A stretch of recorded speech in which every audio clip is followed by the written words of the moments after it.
Hello, and welcome to the presentation of my research paper titled The 2010 Haiti Earthquake and the Birth of Crowdsourced Crisis Response. In the last decade, crowdsourced crisis response methods have emerged and become increasingly prevalent and effective. Widespread network connectivity and the use of mobile phones allow nearly every social media program to serve as a crisis response tool in the right hands. Because these efforts are largely remote and online, there is no limit to the amount of people who can support these digital humanitarian efforts. According to Heiselman and Waters, disasters significantly affect the local geography, making existing maps outdated in an instant. Roads are blocked, internally displaced persons' camps emerge, and landmarks are destroyed. Internal information sources such as libraries, archives, and databases may be damaged or destroyed.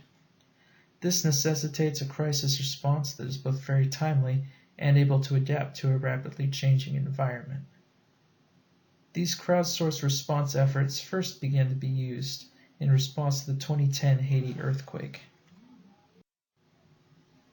On January 12, 2010, at 9:53 Coordinated Universal Time, a magnitude 7.0 earthquake hit the nation of Haiti.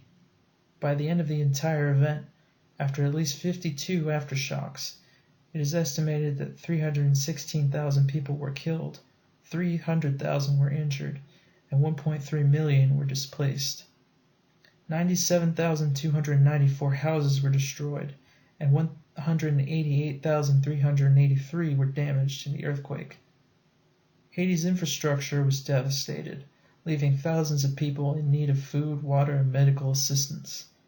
A 2010 U.S. Geological Survey report classified this earthquake as a major catastrophe, perhaps the worst in modern history. It mentioned that every segment of civil society was impacted: the government, schools, universities, businesses, health clinics, orphanages, INGOs, and churches. Haiti's communications systems recovered quickly, however, and news of the crisis spread like wildfire through the international community. In the wake of the earthquake, 70 to 80% of cell towers were quickly restored. Additionally, taken on a household basis, 85% of people in Haiti had access to cell phones. This meant that, for Haiti, a distributed and decentralized form of personal communication survived.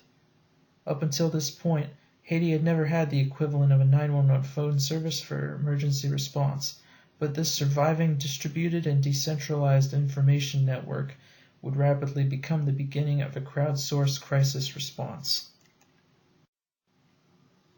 Because the events of the earthquake were broadcast across social media, people responded rapidly. Within minutes of the earthquake happening, numerous videos, images, and texts of the personal experiences of witnesses of the earthquake were available online.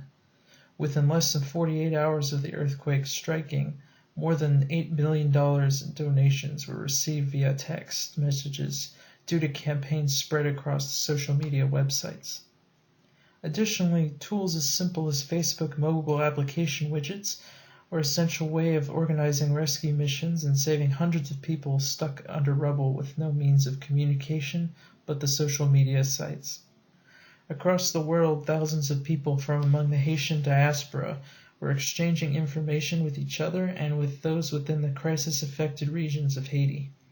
They were looking to help bootstrap their own recovery and to support the international relief organizations arriving in their country, and would become the motivating force behind many of the first crowdsourced crisis response efforts.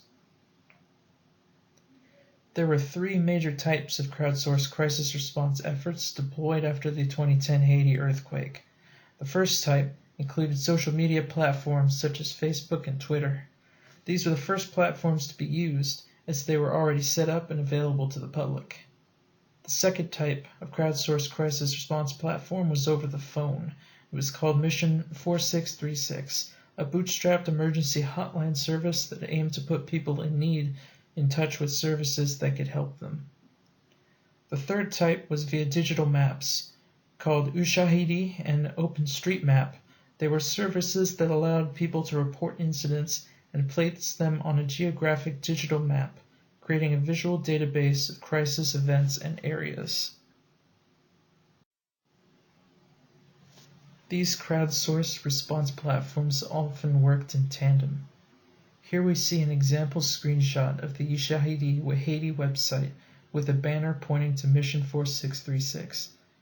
Digital mapping platforms like Ushahidi and OpenStreetMap used Mission 4636 as a source of information to track many of the events and crises that emerged as the disaster unfolded. In turn, Mission 4636 used the digital mapping services to provide geographical context to the distress calls they received. Both types of response platforms use social media sites like Facebook and Twitter to gain information and recruit volunteers, especially early on in the crisis when they themselves were just beginning to find their footing. This collection of scholarly works represents a wealth of knowledge on the subject of crowdsourced crisis response and was invaluable to the creation of this research project. The first of these sources, the U.S. Geological Survey Report Overview of the 2010 Haiti Earthquake, provides a description of the events of the earthquake and delves into the economic and cultural impact the catastrophe had upon the people of Haiti. It also provides a timeline of events following the earthquake and highlights many of the difficulties international aid agencies experienced when attempting their disaster recovery efforts.